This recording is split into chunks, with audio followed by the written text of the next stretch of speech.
Saludos a toda esa amable audiencia de SBC Noticias que a esta hora de la mañana nos encontramos aquí con todos ustedes para retomar una vez más la historia del M-19 contada por sus protagonistas, en este caso el doctor abogado Emiro Bravo Muñoz, quien fue parte del movimiento 19 de abril. Bienvenido, doctor Emiro. Muy buenos días, doctor Santiago. Gracias a usted, a SBC Noticias y a esta amable audiencia que nos escucha los miércoles a las 10 de la mañana o en otros días. Gracias a todos.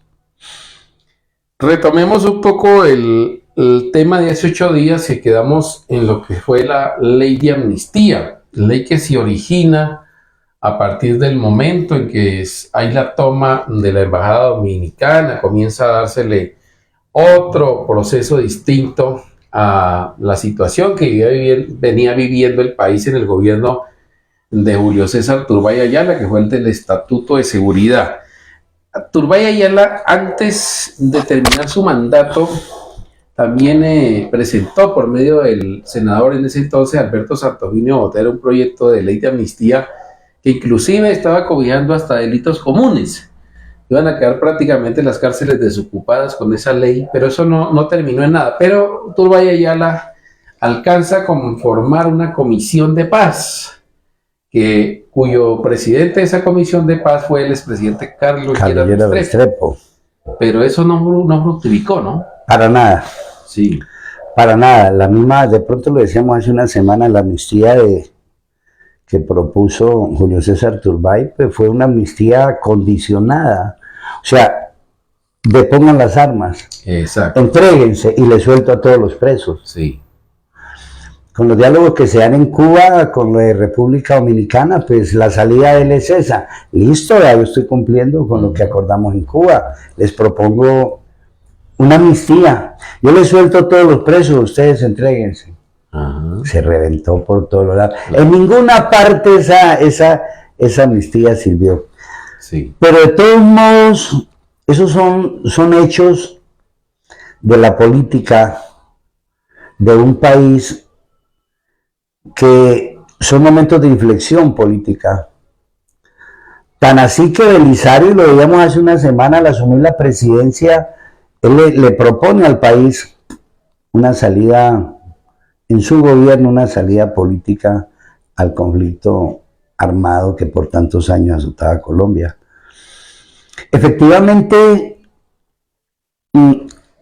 este presidente continúa en su intento de llamar a las organizaciones guerrilleras, no solamente al M-19, a todos, vengan y hagamos unos acuerdos de paz para lograr que ustedes se desmovilicen, que ustedes dejen las armas y entren a la actividad política.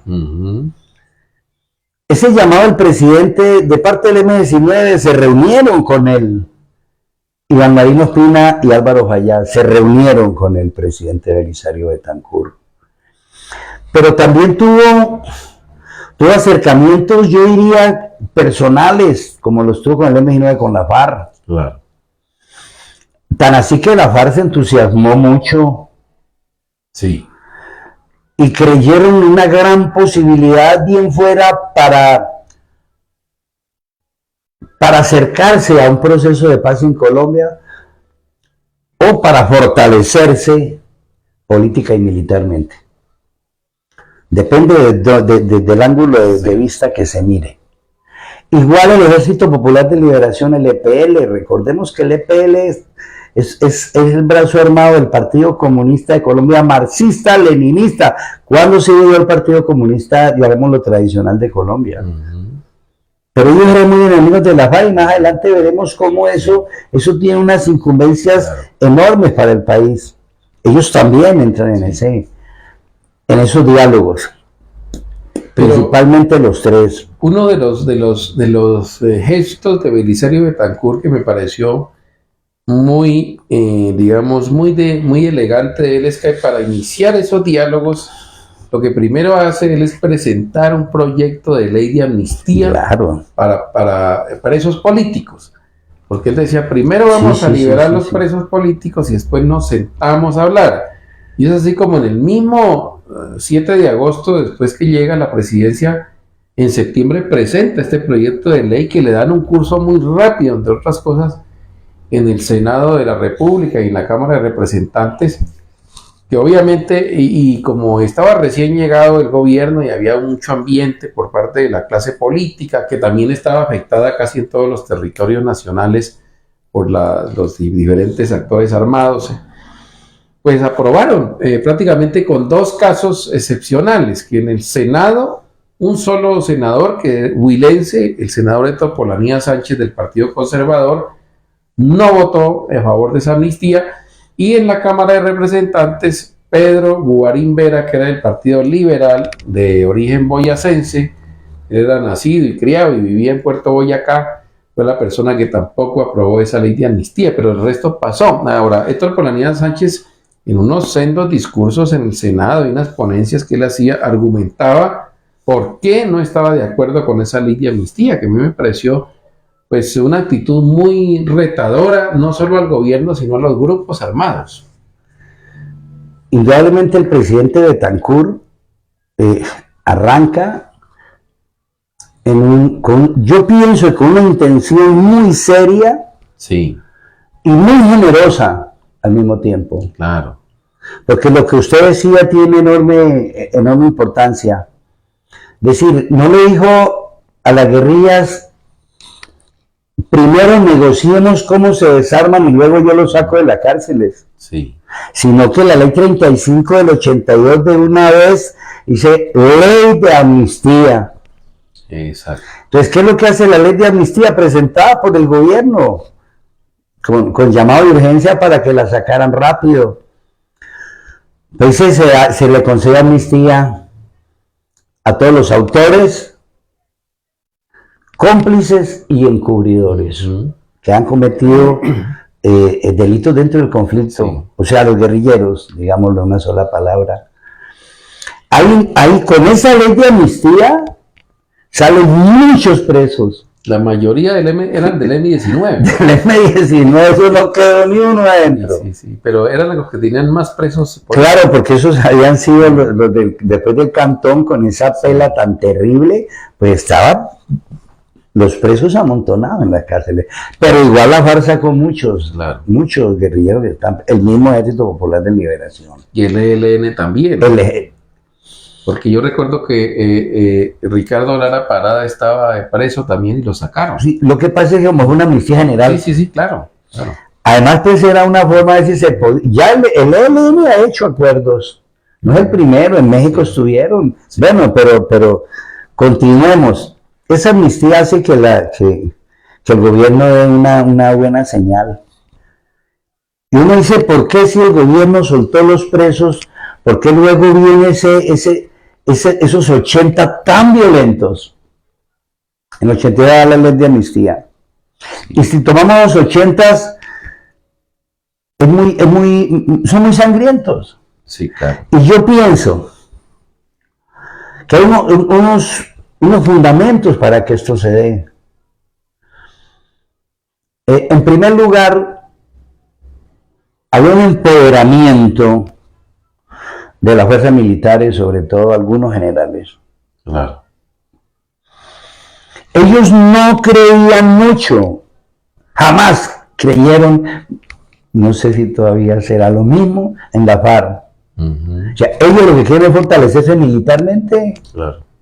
Para después que continuemos esto, el presidente les está dando muchas alas. Sí. Y a ellos no les agrada que pretendan hacer todo con el estado de sitio, con leyes, y que ellos aparezcan como ignorados, como si las fuerzas militares en Colombia no fueran las que han estado enfrentando, como lo decían ellos mismos. Nosotros somos los que hemos puesto los métodos y hemos enfrentado la guerra. Ahora sí sueltan a todo el mundo, lo sacan de la cárcel sin ninguna condición. No les agradó. Sí. Pienso que esa resistencia de la cúpula militar al buen deseo del presidente empezó a tener serios problemas. Pero no sobre la cúpula militar, allí había también unos sectores de lo que es la burguesía colombiana muy aferrados en contra. Para no hablar, por ejemplo, del senador de Topolanía, que no pertenecía a esa oligarquía, digamos, rancia de Bogotá, sino era provinciano, y eran unos argumentos muy, pues muy sólidos también y muy ciertos, porque salió siendo cierto lo que él decía después. Pero ahí había, por ejemplo, el finado Álvaro Gómez Hurtado, se oponía rotundamente, el hermano que también era senador, Enrique Gómez Hurtado, aunque habían votado la ley de amnistía, pero siguieron dándole duro a esa situación de los presos políticos que salieron. Yo recuerdo, ellos se reunían en Bogotá con unos sectores recalcitrantes en esa época, de una derecha recalcitrante que estaban encima de no permitir más. Ellos pensaron solamente saquen los presos y acábese ahí el proceso. No hablen con esa gente, que van a escucharlos, no hablen con delincuentes. Yo recuerdo los discursos de Álvaro Gómez, ¿cómo se van a sentar a hablar con delincuentes? Ellos no tienen nada que hablar con el gobierno tiene que someterlos a la ley. Bueno, yo recuerdo ese tipo de discursos que a veces a la gente se le olvida. Oiga, salió la ley de amnistía, es aprobada un 19 de noviembre del 82 y la sanciona el presidente de la República el 22. Y salen en un momento muy, muy casi que propicio, en una plena Navidad. Salieron en diciembre, comenzaron a salir todos estos presos. Jaime Báteme, yo recuerdo la fiesta cuando salió de allí, de esa cárcel donde estaban y varios de los presos de ahí.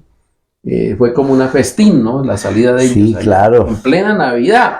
¿Sí? Sí. Algo muy bueno, simbólico. Y mire usted que eso, lo que usted anotaba igualmente ensombrece de manera muy fuerte el panorama en Colombia. La cúpula militar, sectores de la burguesía, sobre todo los más fuertes, y las oligarquías, no creían ni querían que eso se diera. Cierto envalentonamiento de las guerrillas. Porque la FARC y de pronto el mismo M-19 con más modestia, o sea, se crecieron. Se les creció el ego. Claro, entonces sí es posible la toma del poder. Claro. Nosotros estamos bien armados, bien entrenados, nos armamos más gente y el poder se acerca insurreccionalmente. Claro. O sea, que no sea tan prolongada la guerra popular prolongada. Y ellos hicieron unos planes enormes, incluso en lo militar, con Romaña llegando a Guadalupe y a los cerros de Monserrate. Algunas estrategias ya estaban planteando, se envalentonaron, y escúchenme la expresión, pero es cierto, la posibilidad de tomar la toma militar. El EPL divagaba. Oye, Lo quería que le sacaran sus presos, eso sí. Y el EPL tenía sus zonas de operaciones en el norte del país. Sí, ellos se enredaron en otro cuento. Y Sucre y por ahí. Porque ellos se enredaron tanto que terminaron en los grupos paramilitares, y eso es historia, y eso es cierto. Claro. Eso es real. Entonces, esos 3 puntos. Además,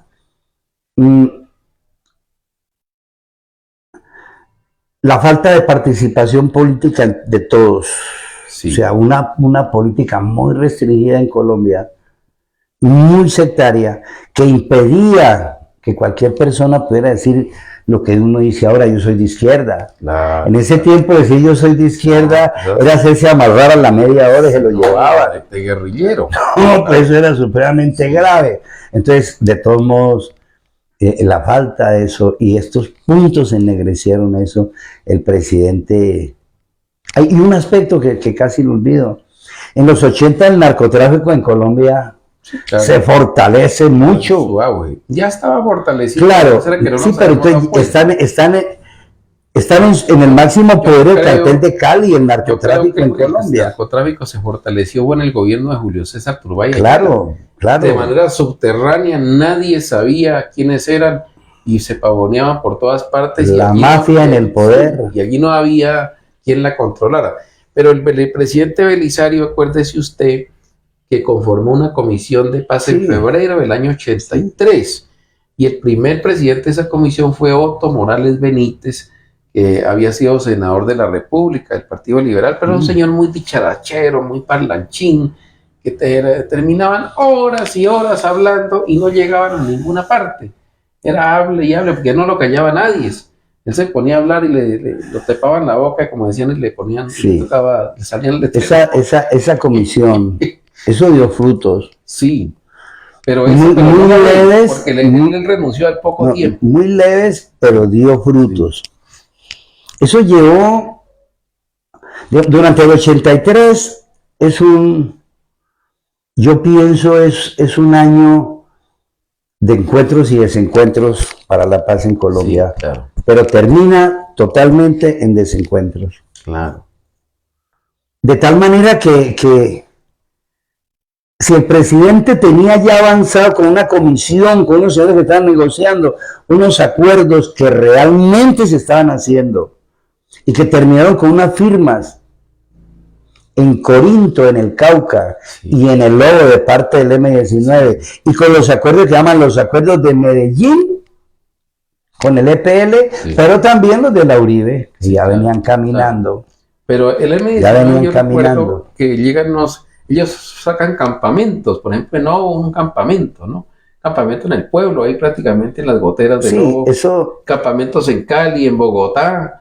Y entonces eso se volvió una romería y eso no les gustaba a la oligarquía. No les gustó. Nada, ni al ejército menos, a la policía no les gustaba. O sea, el hecho de ver al M-19, por ejemplo en Bogotá, pongamos un caso concreto, en Abastos, usted encontraba 12, 15 o 20 jóvenes con un rabo de gallo, vamos, una pañoleta o la bandera del M-19 con una cachucha, hablando con los vendedores, hablando con todo el mundo, hacían propaganda, digamos, sí, de civiles, por supuesto, mientras se daba eso, pero eso no les agradaba. No, claro. Bueno, de todos modos, se acuerda firmar. Sí. Estamos hablando del M-19. Se acuerda firmar en Corinto y en el Lobo. En Corinto firma la gente que está con Carlos Pizarro en el Cauca, y en el Lobo uno que no arrimaba ya, comandante Boris con el Frente Sur. Y o sea, van a firmar, pero habían cosas que sobre todo la élite militar no perdonaba. Por ejemplo, la toma de Florencia, que sea en el 84. Sí, claro.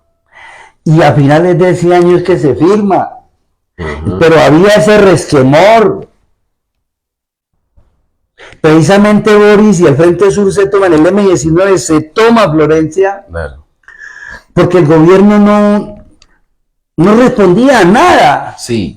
Y por el contrario, había una ofensiva militar tenaz contra la gente del M-19. Dice, vea, esto es una mentira. Esto es una mentira. Se hace la toma de Florencia en el 84, tenaz, unos 100 guerrilleros del Frente Sur. Había 4 batallones en Florencia, porque Florencia era muy bien custodiada. Sí, claro. Y que 100 guerrilleros se les tomaran Florencia y se fueran impunes, pues fue un golpe supremamente duro. En la toma de Florencia hubo 18 combatientes muertos y más de 40 civiles, claro, porque la mayoría de muertos fueron civiles. Sí, claro. Yo quiero que toquemos tantico eso de la toma de Florencia, no, claro, para que vamos nuevamente a la firma de los acuerdos y por qué había tanto resquemor. Sí. Había mucho descontento en el M-19 por las ofensivas militares que se hacían. Porque los compañeros que salieron de las cárceles los perseguían como si fueran cucarachas. Entonces, o se montaban, pero por aquí no se queden con pañoleticas y con cositas. Nosotros no les vamos a mentir eso. O en el Monte Huacape lo escojan. Entonces, claro, eso no... ¿Qué tregua podía haber en esas condiciones? Claro. Habría de pronto que firmarla. En vista de eso, el Frente Sur, el comandante Boris, por su propio, la comandancia del M-19, se proponen tomarse una capital de departamento por primera vez en Colombia, Florencia. Era simbólica, además, porque había ahí cualquier cantidad de ejército y de todo. Ellos entraron en Chiva, en carros. El comandante Boris en un carrito Carpati de unos que van para el campo, unos carritos que eran como abiertos, con 2 guerrilleros nomás ahí. Y la tropa entró en Chivas y se fueron distribuyendo conforme a la planificación que habían hecho, cerca a los bancos, etcétera, dependiendo de los objetivos y manteniendo siempre un contacto entre todos para la retirada, porque era absolutamente peligrosa la retirada. Sí, claro. La toma de Florencia fue muy exitosa a pesar de que los militares nunca lo aceptaron de que había sido un éxito del M-19. El éxito había sido ellos que lo habían sacado corriendo. Exactamente. La guerrilla pica y vuela como las abejas. Claro que salieron corriendo. Claro que hubo muertos. ¿Cómo se dio? Para que quede un pedacito de página de eso. Había un soldado en el batallón Juan Ambú.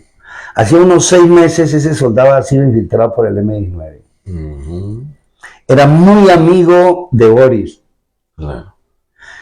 Él fue infiltrado al batallón Juan Ambú.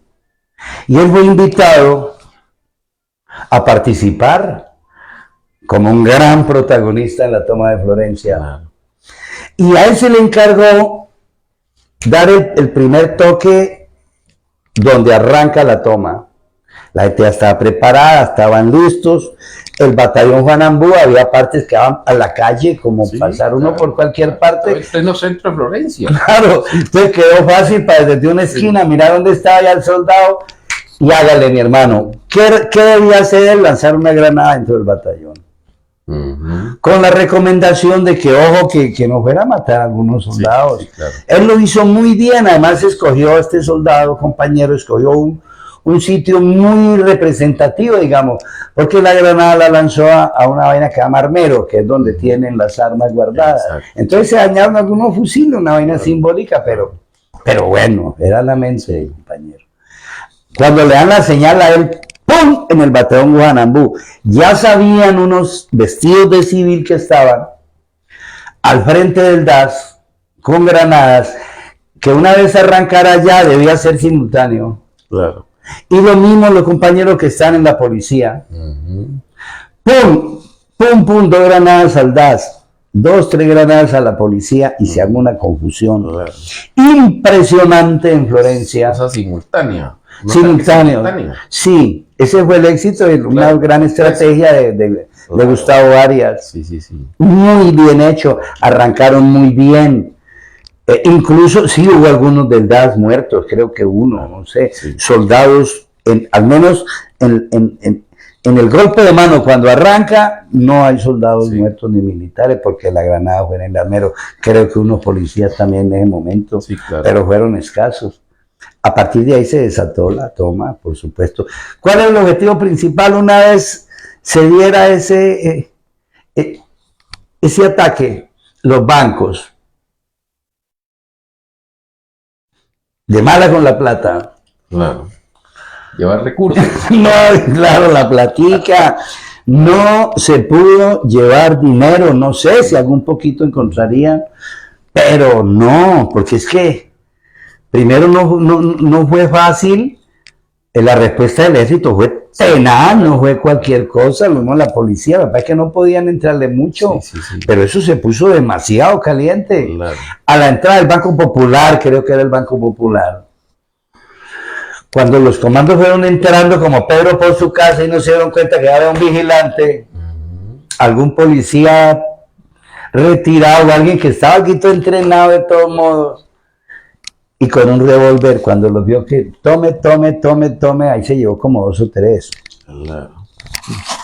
Eso hizo retroceder a los compadres que iban al Banco Popular. Muy confiados. Muy confiados, de eso nadie tenía más munición por ahí, porque salió y les ligó más. Sí, claro. Y ya por ahí había policías también, y se dieron cuenta cómo era, y al menos sabían para dónde disparar. Sí. No, esa era una mina que había. Ni un solo pesito. Sí, la caja agraria. La caja agraria, entonces, al platica había en los bancos, pero fue... El ganadero, que también era... El banco ganadero. Allá. Bueno, de todos modos se da una refriega muy fuerte, hay muchos civiles muertos. Claro. 18 compañeros y compañera, hablamos en general. Y Boris logró dar la retirada por Malvinas. Claro. Que salieron, usted conoce Florencia. Sí, claro. Por Malvinas. Por sí, por lo alto. Sí. Y de ahí arrancaron hacia Paujil, donde hicieron varias batallas luego, que en este momento no pienso pues que nos alarguemos en eso. Pero miren ustedes entonces que sí había una actividad guerrillera en Colombia y sí había actividad militar, y la gente que salió de las cárceles le tocó volver para el monte y eso enojó a todo el mundo. Pero ¿cómo se quedaban acá si no podían, no los dejaban hacer política? Antes de seguir en esa parte, ¿dónde se encontraba usted en esos años, en los 80, en 84, 83, 82, cuando todo ese proceso, dónde estaba usted? Yo en el 84 tuve la familia en Baraya. Ajá. Y yo era maestro, pero casi no iba. Ajá. Porque estaba en una situación de seguridad muy tenaz, yo ya estaba muy comprometido. Ajá. Ya prácticamente de ahí yo salí. Cuando sea, por ejemplo, en el 84 estuve yo en el Lobo, acompañando a los compañeros que estaban firmando. Sí, señor. Carpa. Ahí estuvimos. Sí. Todo ese Lobo era de nosotros. Sí, sí, sí. En el banco quedaban los guerrilleros, en la caja agraria. Claro.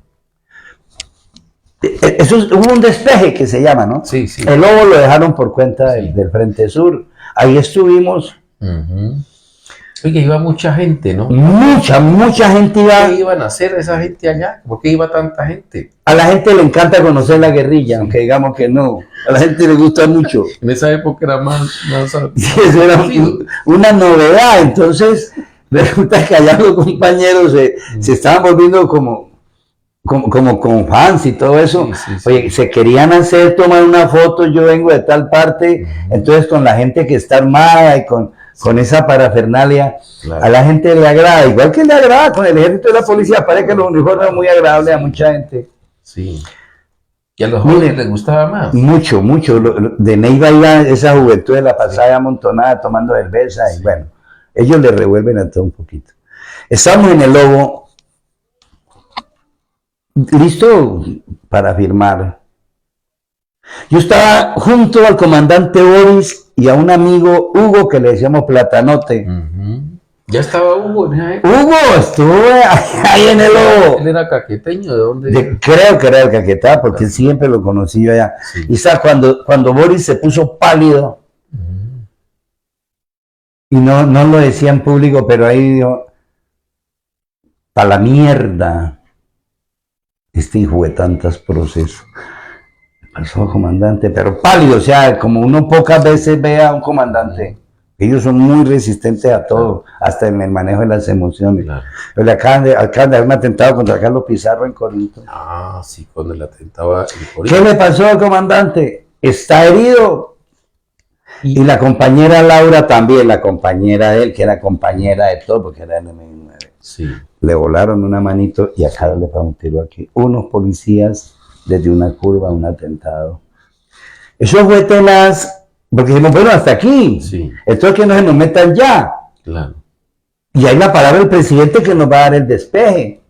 Pero es posible que atacaron a Carlos y se nos vengan aquí a nosotros, Claro. nos enchiqueran. Entonces se trató de organizar algo. Pero entonces el mismo Carlos Pizarro llamó a Boris. Vea Boris, este es el precio de la paz. Claro. Yo estoy bien. Yo voy a firmar. No. Y le pido el grandísimo favor, echarle con el presidente de la República y que firmemos por Colombia. Claro. La compañera Laura, está bien. ¿Qué significa eso? No. Gente que está escondida detrás de los matorrales disparándole al proceso, no es a mí, es al proceso. Hable con él. Tenía unos telefonitos, como tuvieron con la FARC, un teléfono rojo para hablar entre el presidente y los comandantes. Claro. Ese teléfono y habló con el presidente, mire, primero yo no tengo nada que ver, siento dolor por lo que le acaba de pasar a Carlos Pizarro, ¿cómo es posible? No están saboteando el proceso. Usted que es un hombre ecuánime, que piensa bien, que es un político, no ayude a que nos saboteen el proceso, ayúdelo a sacar adelante. ¿Qué necesita? Primero que me respeten el Lobo. Se le va a respetar, mire, los militares me tienen que respetar a mí porque soy el comandante general. Estén tranquilos en el Lobo. Estén tranquilos. ¿Listo? Y segundo, hágame el favor y me envía un helicóptero aquí al Lobo, lo más rápido posible. Voy a ir a hablar con Carlos Pizarro a Corinto. En media hora llega el helicóptero. Se ve con otro compañero. Él se fue a hablar con Carlos Pizarro. Pizarro le dio mucha moral, tranquilo. Y volvió al Lobo con otro semblante. Reunió toda la tropa y contó qué le pasó a Carlos, qué le pasó a Laura, qué piensa el presidente. Y de una vez tiró la línea. Nosotros continuamos y vamos a firmar. Y la gente tranquila. Ahí hubo una cosa. Oiga, en ese, no sé si fue en el año 83, 84, es cuando también atentan contra Antonio Navarro Wolf, que estaba como en una especie de negociador también, y en un café de Cali, estaban desayunando. Estaban negociando, estamos en la época de la negociación. Desayunando y le tiraron una granada, un artefacto duro allí. Y mataron con uno o dos compañeros. Y quedó muy gravemente herido, tan herido que se lo llevaron para Cuba. Cuba y México, allá le recuperaron muchos años. La voz y la pierna, pero le pusieron una piernita de palo, de palo. Sí, claro, en 83 creo. Ese fue uno de los primeros atentados. Claro, no, es que por eso le digo que... Ese sí no tuvo autor, no se supo quién es. No, pues los saboteadores del proceso decimos, no, pero terminan siendo lo mismo. Claro. Pero entonces, como había rabia de lado y lado, el proceso se destempló. Claro. De todos modos, al otro día se firman los acuerdos. Claro. Al otro día firmó Boris en el Lobo. Y le dijo al presidente, yo me voy a estar unos días aquí en el Lobo. Claro. Y el presidente, como estaba contento porque habían firmado, sí, pero desocupe eso lo más ligero que pueda. Estuvimos 8 días en el Lobo. Ahí por último, es un compañero hospitalito que lo llevo aquí, en mi corazón, en mi alma. El flaco que jugaba basquetbol, de apellido Carbonell. Ancísar Carbonell. Claro. Lo vi por última vez en el Lobo. Luego lo mataron. Él acaba de venir de Libia, de hacer un entrenamiento allá. Un gran combatiente, hijo de Pitalito. Claro.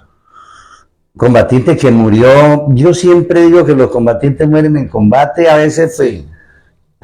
Pero este no murió en combate, este murió en Bogotá por allá. Lo mataron en Bogotá, pero de todos modos les tocó, de todos modos hubo tiros, porque eran unos del F2 y se agarraron y de todos modos, bueno, aquí algunos familiares le dicen que él no murió combatiendo. Digo, bueno, lo asesinaron, está bien.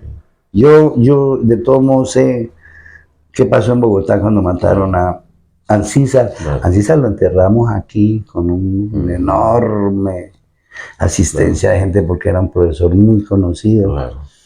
Ahí lo vi por última vez en el Lobo, ahí nos tomamos la última cerveza y hablamos muy sabroso con una compañera que le decíamos La Chata, que también acaba de venir de Libia. Me contaron muchas cosas del rolling, como decía él. Incluso se hizo algo que fue una propaganda que no le gustó. Al presidente le importaba poco y yo lo que quiero es que firmemos y que salgamos adelante con esto. Pero a otros les dio mucha rabia. En unas Chivas y para Neiva. Entonces toda la guerrilla apareció en Neiva. Sí. Pero despejaba de ver el Lobo nomás. No, que andan en Chivas, que andan en Neiva. La Universidad Surcolombiana, eso fue un espectáculo. Claro. Cuando entró allá la guerrilla, toda la universidad volaba por todas partes gritando. Bueno, un espectáculo. Boris habló en una vaina que llama Las Ágoras, en la Universidad Surcolombiana, donde habla todo el mundo. Incluso hizo alusión a las Ágoras. En Grecia, un hombre culto. Y la gente lo aplaudió a rabiar. No quería ni que fuera, quédense. No, nosotros nos vamos. Todos preguntando qué va a pasar con la paz. Incluso hubo un estudiante que hizo una pregunta que yo quiero hacerla aquí, que nos pone a pensar mucho, puso a pensar mucho al presidente y a todo el mundo. Él le dijo, ¿es cierto, comandante Boris, de que ustedes en el Lobo, el Frente Sur, están reclutando guerrilleros nuevos? Claro. Yo, claro que sí. Ah, caramba. No, ¿para qué mentía? Claro. Llevan como 40 o 50 nuevos ahí que querían Meterse. Claro, estaban rogando a no ella. era un reclutamiento forzado, sino de No, voluntad. sino que ellos iban era a rogar que los aceptaran, la mayoría eran jóvenes. Claro. Y déjenme, mire, ayúdenme, déjenme al menos entrenar, déjenme, o sea, querían. Y yo, hombre, pues, y hablaban con ellos, tenía un perfil, Sí. y ahí reclutó gente, y Sí, alta claro. gente, no cualquier 2 o 3, incluso mandó para el Cauca, mandó para otras partes, a fuerzas especiales, a varias partes de ahí. Claro. O sea, amnistía, acuerdos, firmas, cosas, pero el conflicto intacto. Sí. Es que yo pienso, y aquí terminamos porque el tiempo se nos acorta, y entre 8 días retomamos esa parte. Que yo pienso que no había rumbo por parte del gobierno. El gobierno abrió esos diálogos, pero en realidad no sabía para dónde iba, se confundió, no sabía cuál era el rumbo para darle. Entonces, el M-19, por un lado, que era más beligerante, pedía cosas más hacia el pueblo, y la FARC, por otro lado, que tenía otros intereses, que eso sí lograron fortalecer el interés de ellos. Políticamente, porque la UP le pusieron un representante de la Cámara que fue Herrera. Sí, Braulio Herrera. Braulio Herrera fue representante de la Cámara por la FARC. Pero no por elegido, sino porque le dieron ese estatus, ¿sí? Y lograron ese puesto que el M-19 no lo logró. No, el M-19 siempre sacó los boticos, sí, para salir adelante. Sí, pero el M-19 por fortuna llegaron. Tampoco pensaron en eso, en tener un vocero allá en ese parlamento. Pero dejemos allí el tema porque el tiempo se nos acorta, doctor Emilio. La traición de Belisario Betancur da lugar a la toma del Palacio de Justicia. Ahí quedamos. Sí, señor. Y dentro de 8 días vamos a tomar ese tema y hablaremos también de esa toma del Palacio de Justicia. Hablaremos un poco también de la presencia de Braulio Herrera en el Congreso, que ese no era el M-19 y la FARC. Y cómo la FARC sí le sacó más jugo a eso, pero también terminaron mal. En un genocidio. Doctor Santiago, hasta luego, muchas gracias. Muchas gracias a ustedes y nos vemos dentro de 8 días. Hasta luego.